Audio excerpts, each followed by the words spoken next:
کر لیجئے. یہ پاکان بچا کیا پاکان وٹ مینز آف پاکی اصل میں ہے کیا؟ مولانا محمد اللہ فرما رہے تھے 113 نہیں تھے اسلام کا نوٹ. پاکستان نہیں ہے 4 صدیوں کی تجدیدی مساعی کا خط. آپ نے کبھی نوٹ کیا ختم نبوت کے بعد اب سب سے اونچا منصب کیا ہے؟ مجددین. یا بنی اسرائیل اذکروا نعمتی التی انعمت علیکم واوفوا بعہدی اوف بعہدکم وایای فارہبون. بنی اسرائیل چونکہ یہ لفظ پہلی مرتبہ قرآن مجید میں آ رہا ہے تو یہاں تھوڑی سی وضاحت کرنی ہوگی. ابن جو عربی میں بیٹے کے لیے آتا ہے ابن، اس میں جو شروع کا حمزہ ہے یہ در حقیقت اضافی ہے. اصل لفظ جو ہے بے نون پر مشتمل ہے، اسی لیے اس کی جمع سالم آتی ہے بنون. قرآن مجید میں المال والبنون زینت الحیات الدنیا، تو یہ جو اس کی جمع سالم ہے وہ در حقیقت بنون ہے. اور پھر اس کی حالت نسبی اور حالت جری بنین ہوگا، اور جب یہ مضاف بن جائے گا تو اس کا وہ نون گر جائے گا.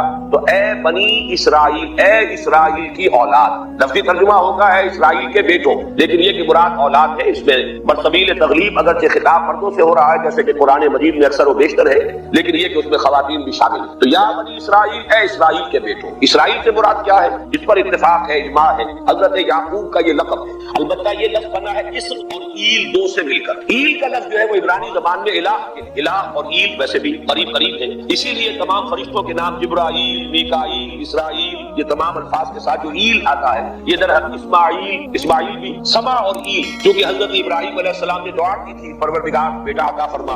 اس اعتبار سے جب اللہ تعالیٰ نے بیٹا عطا فرمایا تو اسماعیل نام رکھا، یعنی اللہ نے سن لیا. جیسے ہمارے ہاں دیہات میں یہ خاص طور پہ جانگلی علاقہ جو کہلاتا ہے اللہ ڈوایا، اللہ سنیا، یعنی اللہ نے اس کے بارے میں ہماری دعا سنی اور ہماری استدعا کو قبول فرمایا. تو یہ گویا کہ اسماعیل کے معنی ہے. تو اسرائیل جو ہے اسر اور ایل سے مل کر بنا ہے. عبرانی اور عربی زبان کے بارے میں یہ اختلاف ہے. ایک رائے تو یہ ہے کہ ماں بیٹی کا رشتہ ہے، عربی زبان عبرانی سے نکلی ہوئی، لیکن زیادہ اکثر محققین کی رائے ہے کہ یہ دونوں بہنیں، کوئی اور کامن زبان تھی سیمیٹک لینگویج ابتدائی جس سے کہ یہ دونوں زبانیں پھر وجود میں آئی ہیں. گویا کہ ان کے درمیان رشتہ جو ہے وہ بہنیں ہونے کا ہے، ماں اور بیٹی کا نہیں ہے. لیکن ظاہر بات ہے کہ مشابہت اور ان کے اندر جو ہے قرب جو ہے مناسبت وہ بہت نمایاں ہے. اسر کے 2 ترجمے کیے ہیں. یہودی علماء تو اس پر بہت زیادہ جزم کے ساتھ قائم ہے کہ اسر سے مراد ہے بطن، یعنی رجل عظیم، جوان مرد، بہت باہمت انسان. اس لیے کہ ان کے ہاں یہ عقیدہ ہے اور بڑی تحریف جو ہوئی ہے تورات میں اس میں ایسی باتیں بھی ہیں. حضرت یعقوب کی جو مدح کی گئی ہے اس میں اس حد تک مبالغہ ہے کہ حضرت یعقوب کی اللہ تعالیٰ کے ساتھ کشتی ہوئی اور اللہ کو پچھاڑ لیا حضرت یعقوب.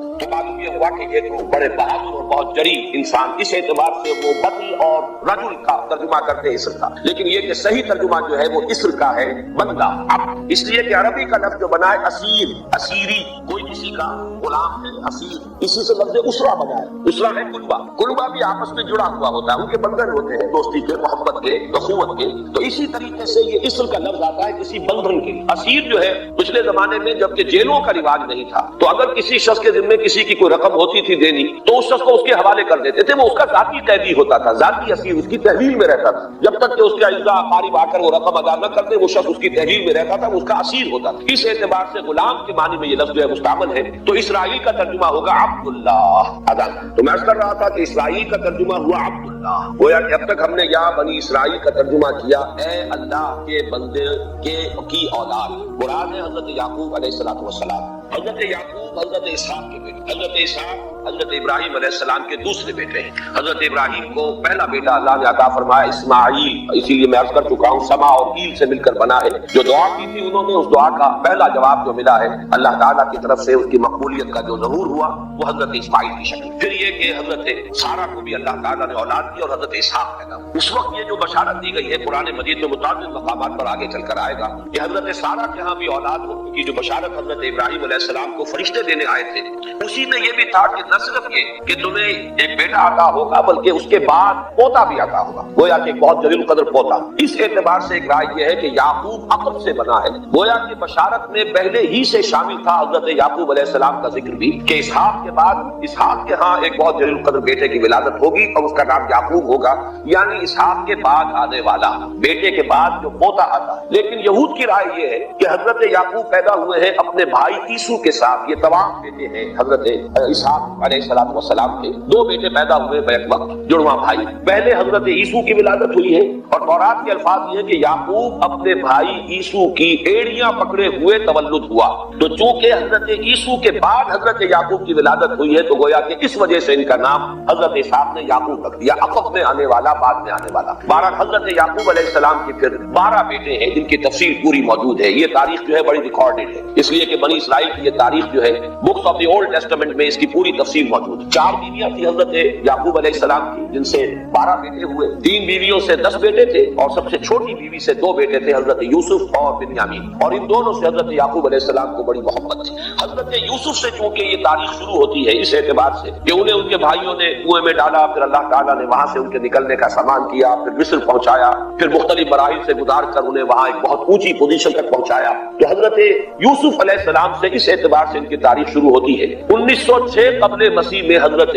یوسف علیہ السلام کی پیدائش ہے، جہاں تک صحیح اندازہ کیا جا سکا ہے۔ یوں سمجھیے کہ آج سے تقریباً 4000 سال قبل یہ حضرت یوسف کی پیدائش ہے، اور حضرت یوسف پڑ پوتے ہیں حضرت ابراہیم کے۔ ان میں اگر آپ کو 250 سال کا اور اضافہ کریں تو آج سے کوئی 4,2500 سال قبل کی شخصیت بنتے ہیں حضرت ابراہیم علیہ السلام۔ حضرت یوسف کے زمانے میں پھر جیسے کہ وہ تفصیل سورہ یوسف میں آئے، پورا خاندان آ کر کنعان میں تھے، لیکن وہاں سے آ کر مصر میں آ گئے۔ مصر میں ان کا بڑا عزائم، اس کے ساتھ بات تھی کہ مصر میں اس وقت بادشاہ تھی، مصر کے لوگوں کی نہیں تھی، بلکہ یہ بھی سیمیٹک لوگ تھے جو جا کر انہوں نے عراق وغیرہ کے علاقے سے ہی جا کر انہوں نے فتح کیا تھا مصر کو، لہٰذا انہیں فرعون نہیں کہا گیا قرآن مجید میں، وہ فراعنہ کا خاندان نہیں ہے، بلکہ وہ تاریخ میں ہکس آف کنگز کہلاتا ہے۔ تاریخ مصر میں وہ 15واں خاندان کہلاتا ہے وہاں کے بادشاہوں کا، 15th ڈائنیسٹی، اور یہ چونکہ لوکل نہیں تھا اس لیے ان کو فرعون نہیں کہا جائے گا، بلکہ یہ ہکس آف کنگز، چرواہے بادشاہ تھے کہ جو عرب کے علاقوں سے آئے تھے جزیرہ نما سے، اور وہاں سے وہ چرواہے تھے۔ ان کا تو پیشہ ظاہر بات ہے صحرا میں کیا ہوتا ہے، بھیڑیں بکریاں پالنا، لیکن انہوں نے آ کر مصر کو فتح کیا، وہاں ان کی بادشاہت ہو گئی۔ محسوس ایسا ہوتا ہے کہ ایک سیاسی پہلو موجود تھا، وہ جو بادشاہ مصر نے جس طریقے سے اعزاز کیا ہے حضرت یوسف علیہ السلام کا، پھر جو اختیار دیا، جو اقتدار دیا، جو ان کو حیثیت دی، پھر انہیں اجازت دی کہ اپنے پورے خاندان کو بلا لیں، اور پھر مصر کا بہترین جو زرخیز ترین علاقہ تھا وہ انہیں عطا کر دیا۔ کہ حدیث آخری پڑھ لیجئے کہ حضور نے قرار دیا ہے کہ روزہ جو ہے تمام عبادات کے اندر ایک بالکل منفرد شان کا حامل ہے۔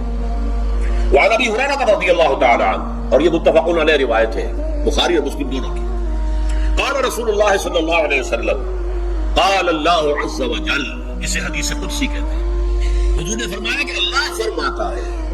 تو یہ حدیث بھی ہو گئی کہ حضور نے ہمیں بتائی، اور حدیث قدسی ہو گئی کہ اللہ کا قول ہے جو حضور نقل کر رہے ہیں۔ قرآن مجید وحی جلی ہے، یہ وحی خفی ہے، لیکن یہ عام حدیثوں کے مقابلے میں اس کا مرتبہ مقام بہت بلند ہے کہ حضور فرما رہے ہیں کہ اللہ فرماتا ہے، یقول اللہ عز وجل کل عمل ابن آدم لہو، ابن آدم کا ہر عمل، ہر نیکی اس کے اپنے لیے، اپنے فائدے کے لیے، الا الصوم، سوائے روزے کے، فإنہ لی وأنا اجزی بہ یا اجزا بہ، یہ میرے لیے ہے اور میں خود ہی اس کی بدلہ دوں گا یا میں خود ہی اس کا بدلہ ہوں۔ یہ دونوں ترجمے ہیں۔ عظمت صوم میں میں نے تفصیل سے بحث کی ہے کہ ویسے تو نماز بھی اللہ کے لیے، اقم الصلاۃ لذکری، حج کس لیے ہے؟ للہ علی الناس حج البیت من استطاع الیہ سبیلا، اللہ کے لیے۔ زکوٰۃ کس کے لیے؟ اللہ کے نام پر دی جا رہی ہے، اللہ کے لیے دی جا رہی ہے۔ صوم میں بات کیا ہے؟ صوم میں اصل چیز ملحوظ کیا ہے؟ روح انسانی کو تازہ کرنا، زندہ کرنا، اس کی حیات تازہ کا بندوبست کرنا، اور روح کا تعلق ذات باری تعالیٰ کے ساتھ ہے۔ اس تعلق کی مثال یوں سمجھیے جیسے ہمیں معلوم ہے سورج کا فاصلہ ہم سے کتنا ہے، کروڑ میل، لیکن سورج کی کرن جو وہاں سے چل کر یہاں تک پہنچی ہے، کیا اس کا تعلق سورج سے منقطع ہے؟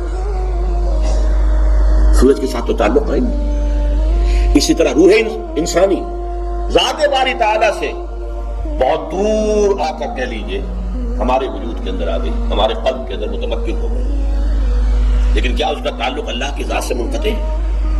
نہیں۔ لیکن یہ روح ہی اگر مزمحل ہو گئی تو تعلق منقطع ہو جائے گا، اس لیے کہ اس روح کے اندر جان نہیں رہی۔ یہ روح پیدا ہوگی تو اس کا تعلق اللہ کی ذات کے ساتھ اثر نوسوار ہو جائے گا۔ اس لیے یہ کہا یہ میرے لیے، الا الصوم فإنہ لی، یہ میرے لیے، وأنا أجزي به یا اجزا به، میں خود ہی اس کا بدلہ دوں گا یا خود ہی اس کی جزا ہوں، خود ہی اس کی جزا ہوں۔ اللہ کہ اس بندے کا تعلق میرے ساتھ ایسا قائم ہو جائے گا کہ گویا کہ اسے میں مل گیا، اور میرا یہ مل جانا ہی در حقیقت انسانیت کی معراج ہے۔ اور دعا کے بارے میں جان لیجیے کہ حضور نے فرمایا الدعاء مخ العبادہ، دعا جو ہے عبادت کا اصل جوہر ہے، لب لباب ہے. اور یہ بھی کہا الدعاء هو العبادہ، دعا ہی اصل عبادت ہے، دعا ہی اصل عبادت ہے. دعا جو ہے وہ روح ہے اس کی. اور علامہ اقبال نے اپنے لیکچرز میں جو یہ خطبہ رکھا ہے اس موضوع کے لیے، میننگ آف پریئر ان اسلام، بڑا عظیم ہے. اس نے جو نقشہ کھینچا ہے کہ یہ پریئر کیا ہے. انائے صغیر، یہ ایگو میرا، میری انا، میری خودی، انائے صغیر. انائے کبیر کے روبرو آتی ہے. انائے کبیر اللہ، اننی انا اللہ لا الہ الا انا. یہ انا، انائے کبیر اللہ کی انا، بہت عظیم انا. اور یہ چھوٹی سی محدود سی انا. تو ہے محیط بے قرار، میں ہوں ذرا سی آپ کی، یا مجھے ہم کنار کر یا مجھے بے کنار کر. اقبال نے پتہ نہیں کس جگہ کس کیفیت میں ڈھونڈ کر یہ شعر کہا ہے. اے اللہ تو ایک ایسے سمندر کے مانند ہے کہ جس کا کنارہ ہی نہیں، اور میں چھوٹی سی ایک پانی کی ایک چھوٹی سی ندی ہوں، آبجو ہوں چھوٹی سی. اب کیا شکل ہے؟ یا تو مجھے اپنے آپ میں ملا لے تاکہ میں بھی ناپیدا کنار ہو جاؤں. دریائے سندھ کا پانی جب سمندر میں گر جاتا تو سمندر ہی بن جاتا، اور یا پھر مجھے بھی بے کنار کر دے، میری وجود کو بھی اتنی وسعت دے دے کہ کوئی کنارہ نہ رہے. اب یہ کیا اس نے سمجھا، کیا کہا؟ لیکن میں نے وہی انائے کبیر انائے صغیر. ایک ہے نماز ہم پڑھ لیتے ہیں، آپ نے سارا پڑھ لیا، سارا تعدیل ارکان بھی کر لی، لیکن اگر آپ کا اللہ کے ساتھ ڈائریکٹ کمیونین اور ڈائریکٹ کمیونیکیشن قائم نہیں ہوا تو نماز، جس کو کہ کہا گیا کہ الصلاۃ معراج المومنین، جو قرب حضور کو حاصل ہوا معراج میں، وہ ایک بندہ مومن دنیا میں رہتے ہوئے حاصل کر سکتا ہے نماز میں، اگر اس کی روح جو ہے واقعتاً ہم کا نام ہو رہی ہو. الحمدللہ رب العالمین الرحمن الرحیم مالک یوم الدین اہدنا الصراط المستقیم ایاک نعبد و ایاک. اگر ہم واقعتاً ایسے کہہ رہے ہوں کہ ہمیں احساس ہو کہ ہم اللہ کے حضور میں حاضر ہیں اور عرض کر رہے ہیں، سجدہ کریں تو حدیث میں آتا ہے کہ ایسے محسوس ہو کہ گویا کہ میں نے اپنا سر اللہ کے قدموں میں رکھ دیا ہے. یہ ہے نماز. اب جو گفتگو ہو رہی ہے یہ ہم کلامی ہے. الصلاۃ معراج المومنین، اہل ایمان کے حق میں یہ نماز جو ہے یہ معراج کے درجے میں. لیکن یہ نماز کیسے نصیب ہوگی اگر روح سوئی ہوئی ہے، دبی ہوئی ہے، پسی ہوئی ہے، مزمحل ہے یا مردہ ہے؟ یہ نماز کیسے حاصل ہوگی؟ چاہے آپ 5 وقت کی نماز پڑھ رہے ہو، چاہے آپ نے ہیبٹ بنا لیا ہو نماز کو، چاہے خوش بھی ہو گیا ہو، لیکن یہ کہ جب تک وہ روح بیدار نہ ہو، جب تک ہم کلامی نہ ہو.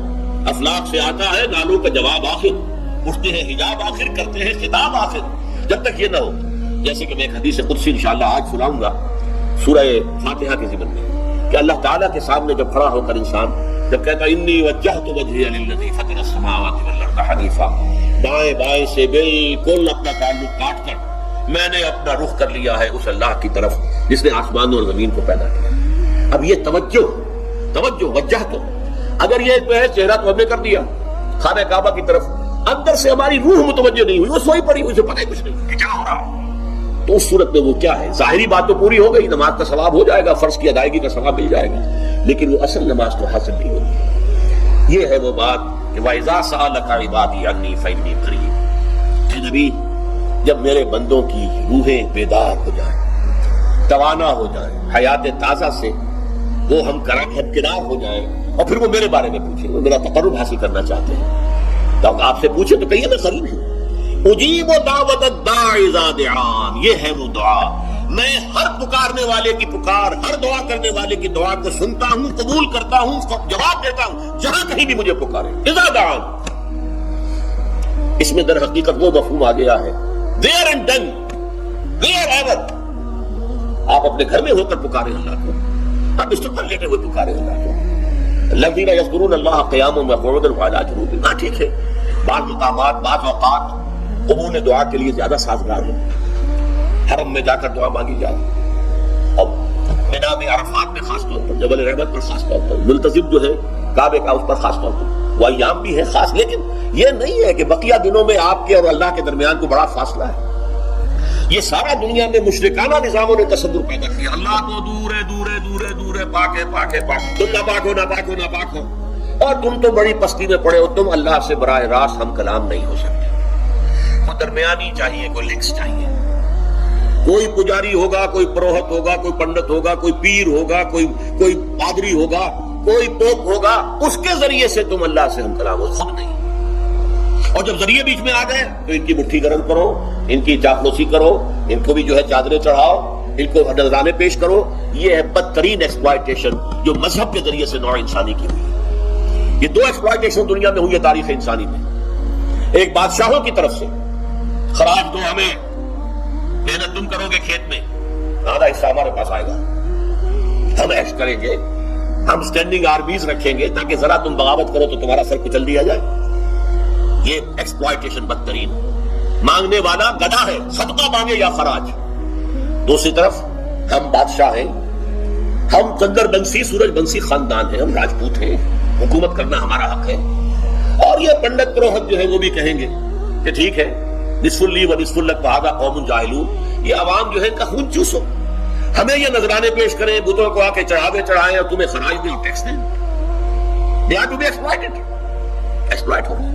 اسلام نے آ کر دونوں کا خاتمہ کیا. کوئی ملوکیت نہیں. زکوٰۃ ہے تو غربا کے لیے، بادشاہ کے لیے نہیں ہے، یہ تو غربا کے لیے، لہذا کوئی ٹیکس نہیں. نمبر 2، اللہ سے ہم کلام ہونے کے لیے کسی دربان، کسی جو ہے پہرے دار کی مٹھی گرم کرنے کی ضرورت نہیں. جب چاہو ہم کلام ہو جاؤ. دل کے آئینے میں ہے تصویریں یاد، جب ذرا گردن جھکائی دیکھ لی. یہ تو تم ہماری طرف متوجہ نہیں ہوتے، ہم تو ہر وقت کہتے ہیں، ہر شب کو آخری لمحات جو ہے، آخری جو گھنٹے ہیں رات کے، سماع دنیا تک ہم نزول فرما لیتے ہیں تمہارے لیے. اور پکارنے والا پکارتا ہے، حل من مستغفر فاغفر له، ہے کوئی استغفار کرنے والا کہ میں اسے بخش دوں. حل من سائل فاعطیہ، ہے کوئی مانگنے والا کہ میں اسے عطا کروں. تم ہی سوئے رہتے ہو، الٹا غفیر رہتے ہو، تمہیں ہماری طرف توجہ نہیں ہے. اگر ہماری طرف متوجہ ہو جاؤ تو جیسے کہ اقبال نے کہا کہ میرے لیے یہ دربان جو ہے پیران کلیسا کو کلیسا سے اٹھا دو، کیوں خالق و مخلوق میں حائل رہے پردے. اور یہ میں نے کئی مرتبہ بیان کیا ہے، ہمارے ہاں وہ PPP جو جماعت بنی تھی ایک، اب اس میں 2 پی اور ایڈ ہو گئی ہیں، PPP، پھر وہ پیٹریٹ، اور اس سے پہلے پارلیمنٹیرین کی پی آ گئی اور پھر پیٹریٹ کی آ گئی، 5 پیز ہو گئی. اسی طرح گنتی ہے ہندوستان میں پنڈت، پروہت اور پجاری، 3 پے تو یہاں تھی. پیر، ایران کا پیر، اور پوپ اور پادری، یہ سب پے سے شروع ہوتے ہیں الفاظ. اور یہ سب در حقیقت جو ہے شروع ہونے والے الفاظ، یہ در حقیقت انسانوں کی بدترین ایکسپلائٹیشن کا ذریعہ ہے. وَإِذَا سَأَلَكَ عِبَادِي عَنِّي فَإِنِّي قَرِيبٌ أُجِيبُ دَعْوَةَ الدَّاعِ إِذَا دَعَانِ فَلْيَسْتَجِيبُوا لِي. ہاں ایک تقاضا ہے، پھر اس سے پہلے یہ بات سمجھ لیجئے، میں اس آیت کو میگنا کارٹا جسے کہا جاتا ہے حقوق انسانی کا سب سے بڑا چارٹر، میں اس سے کہیں بڑا چارٹر قرار دیتا ہوں کہ اللہ کہتا ہے مجھ سے ہم کلام ہونے کے لیے کسی واسطے کی، کسی وسیلے کی کوئی حاجت نہیں، جب چاہو مجھ سے ہم کلام ہو جائے. ہاں ایک شرط ہے، فَلْيَسْتَجِيبُوا لِي، چاہیے کہ وہ میری بات بھی قبول کریں، میرے احکام کو تسلیم کریں، میرے فرامین کان سے کھول کر سنیں، ان پر دل سے عمل کریں. فَلْيَسْتَجِيبُوا لِي، یہ ون وے ٹریفک نہیں ہوگا کہ ہم تمہاری دعائیں قبول کریں اور تم ہماری باتوں سے پہلو تو ہی کرو، سنی انسنی کر دو. یہ نہیں ہوگا. یہ ایک 2 وے تعلق ہے، جسے آج کی کہا جاتا ہے بائی لیٹرل تعلق ہے. بائی لیٹرل تعلق ہے اللہ اور بندے کے درمیان. بندہ توبہ کرتا ہے معاصی سے، اللہ تعالیٰ بھی اس کے لیے بھی لفظ تواب ہے، وہ بھی اپنی رحمت کے ساتھ دوبارہ متوجہ ہو جاتا ہے. تم اللہ کو یاد کرو، فاذکرونی اذکرکم، مجھے یاد رکھو میں تمہیں یاد رکھوں. ان تنصروا اللہ ینصرکم، اگر تم اللہ کی مدد کرو گے اللہ تمہاری مدد کرے گا. یہ ہے 2 طرفہ معاملہ. اسی طریقے سے تم چاہتے ہو کہ میں تمہاری دعائیں قبول کروں، اجیب دعوت الداعی اذا دعان، میں ہر پکارنے والے کی پکار کو سنتا ہوں جب اور جہاں، ویئر اینڈ وین وہ مجھے پکارے. لیکن لازم ہے فلیستجیبوا لی، وہ بھی میرا کہنا مانے، میرے فرامین کو کھلے کانوں سنے اور تہہ دل سے اس پر عمل کرے. وَلْيُؤْمِنُوا بِي، اور مجھ پر ایمان پختہ رکھے، یقین اس کے ساتھ مجھے پکارے. لَعَلَّهُمْ يَرْشُدُونَ، اب یہ سب سے بڑا لفظ آ گیا تاکہ انہیں رشد حاصل ہو جائے. رشد، فوز، فلاح، رشد، یہ کئی الفاظ ہیں. فوز فائز، فلاح مفلحون، رشد راشدون. اور یہ لفظ استعمال ہوا صحابہ کرام کے لیے سورہ حجرات میں، اولئک هم الراشدون. تو گویا کہ یہ بلند ترین منزل ہے انسان کے لیے اگر اس کا یہ تعلق اللہ کے ساتھ قائم ہوتا ہے، دعا کا ہم کلام ہونے کا رشتہ اس کو قبول ہو مجھ مل جائے. اب آخری بات نوٹ کیجیے، آخری آیت جو ہے اس رکوع کی